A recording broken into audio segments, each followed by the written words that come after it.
What's up YouTube? I'm Lo Wheeler and today we're going to create the Scandinavian hairline using Kenra Professional Color. Hi Lexi, let's talk a little bit about some of your hair goals today. Well, I like my blonde, but I definitely think I could be more blonde, especially around the ends.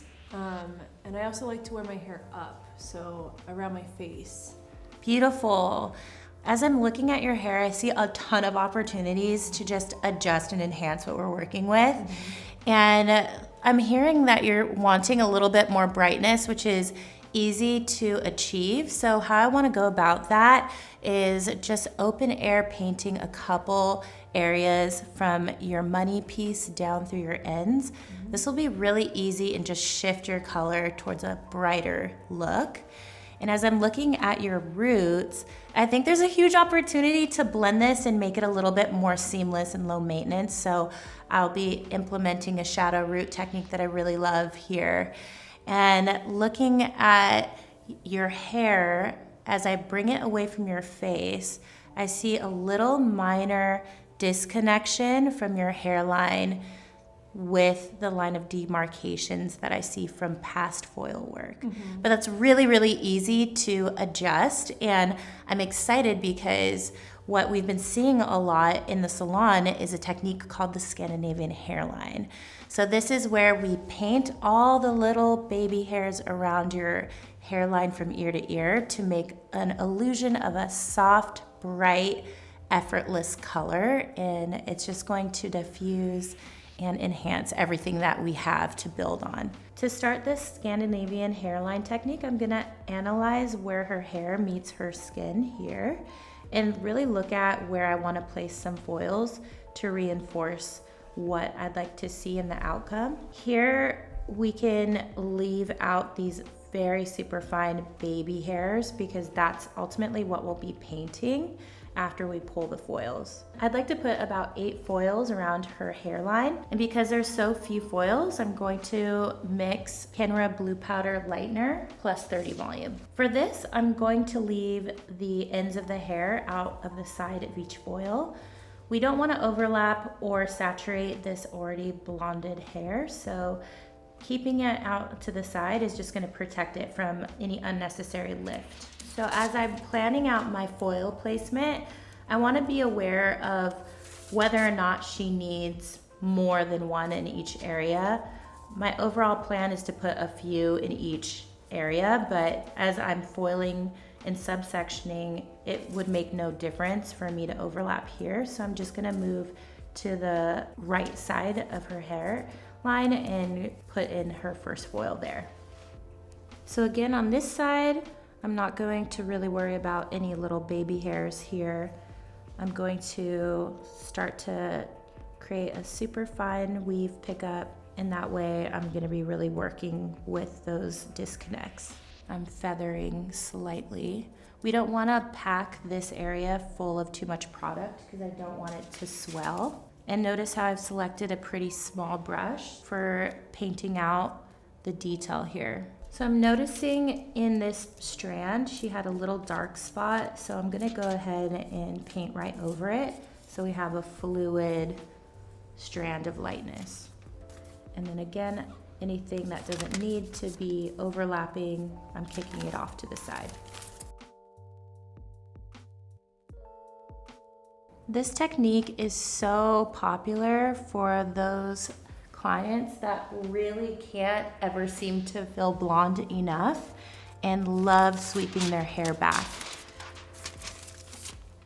It's just taking your technique the extra mile to detail out those parts of the hair that your client is really going to see when they look at themselves in the mirror.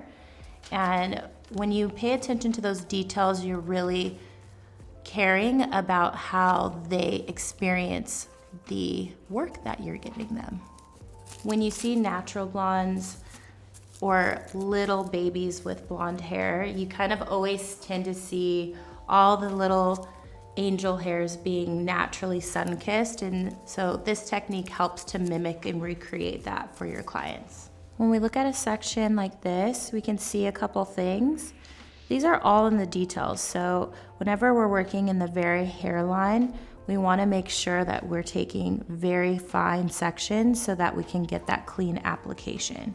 We ended up using only 6 foils for this detail work. While this lifts and processes, we're going to apply the rest of her shadow root, which will take about 10 minutes around there to apply. Then we'll want to have that process for at least 10 minutes. So that'll give us 20 minutes or so for these to lift, which should be enough time based on the overlap of the previously lightened hairline and her natural base being pretty light.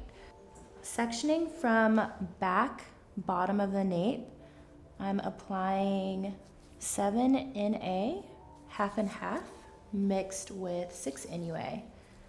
This is going to give a shadowed, blended effect to bring the foils into her natural base. I like to start from the bottom back and work up, just because if this starts to really stick into the hair, I can always choose to rinse it. But if I start in the front, it would be throwing off the whole process, because I wouldn't want the front to be overly shadowed and then be stuck with darker roots when I'm trying to go lighter with the Scandinavian hairline technique. So here it's more about blending and creating a lower maintenance look, and in the front, a brighter, paler, softer hairline.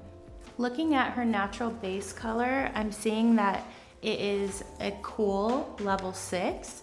So to get a blend and soft transition, you can pick your shadow root color based on mirroring your natural level.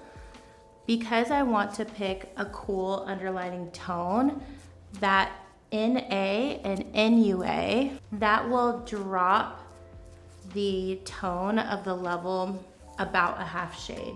So because she's a cool level 6, I want to create my baseline formula around a cool level 6, which takes us to the 6 NUA. However, I don't want to darken her that much, so that's why I've decided to cut the formula in half with a 7 NA. When you have gold in your formulas, they tend to be true to tone. When you start to mix into natural ash and into blue ash, your formulations will drop about a half level.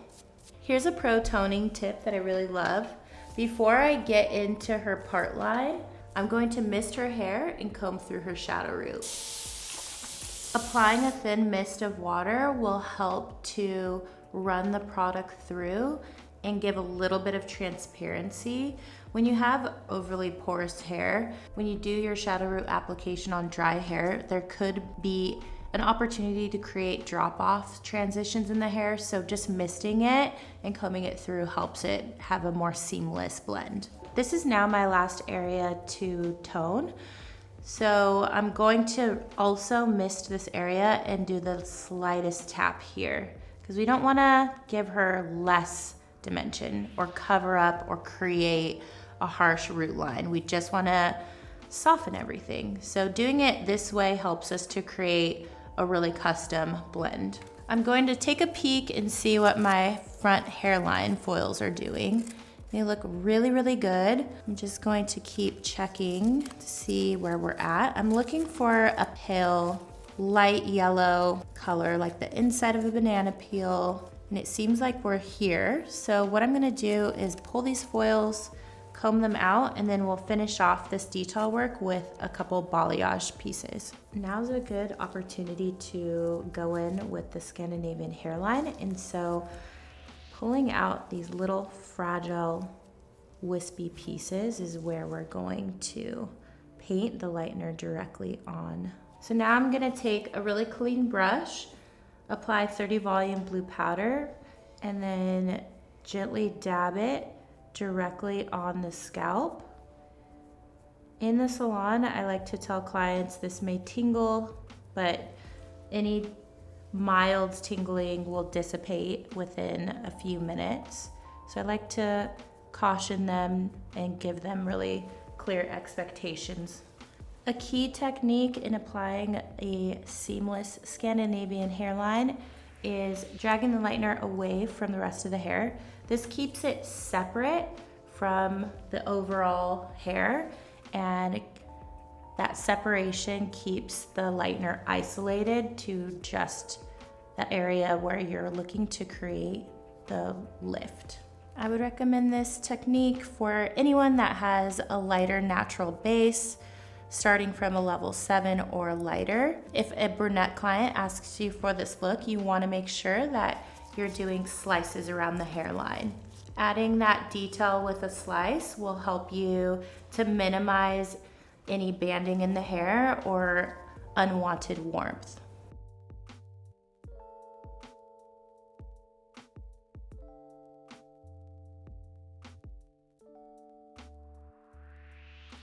Here's our beautiful result. Now, she has the most beautiful hairline. This is my personal preference. There is a couple little warm areas in here, so I like to do the quickest ever flash shadow so that it does have some connection to her shadow root. And this is a flash shadow, which means I'm gonna put it on, let it sit for seconds, and then rinse it off. It just kind of minimizes some unnatural brightness that you wouldn't necessarily see in a natural blonde, but it doesn't undo the Scandinavian look.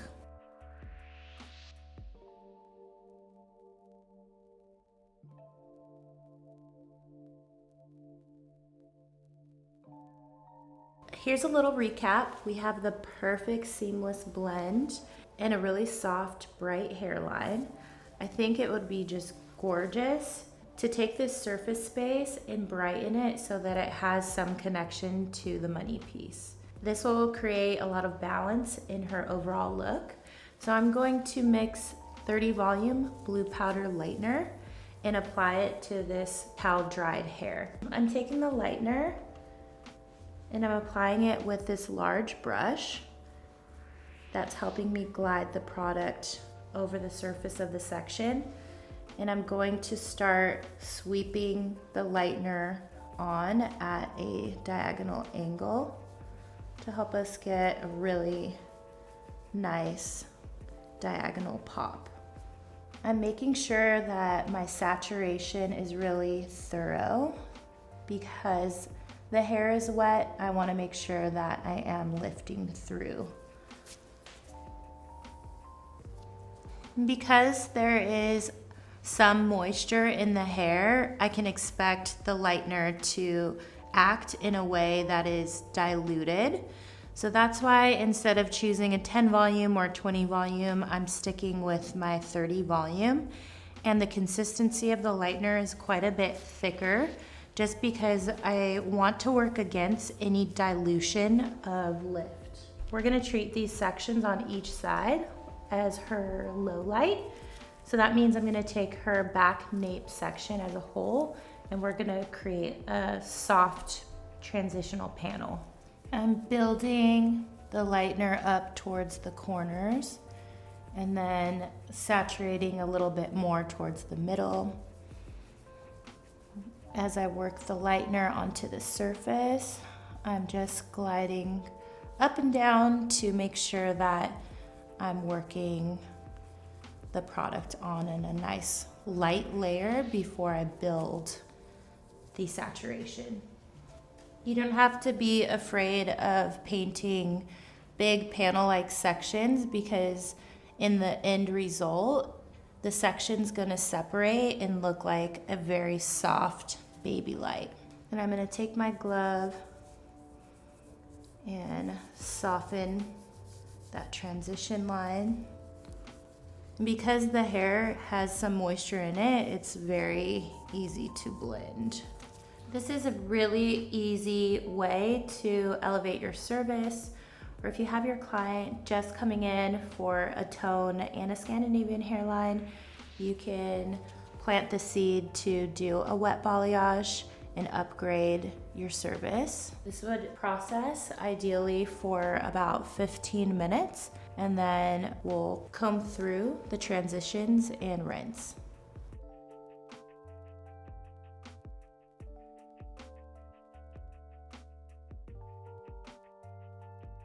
Here's our beautiful post tone. A little recap here. We used 10V equal parts for a more opaque toning. When it's mixed 2-to-1, it's more sheer. Mixing it equal parts gives it a little bit more potency. And to style her, I'm using my favorite styler ever, the blow dry spray.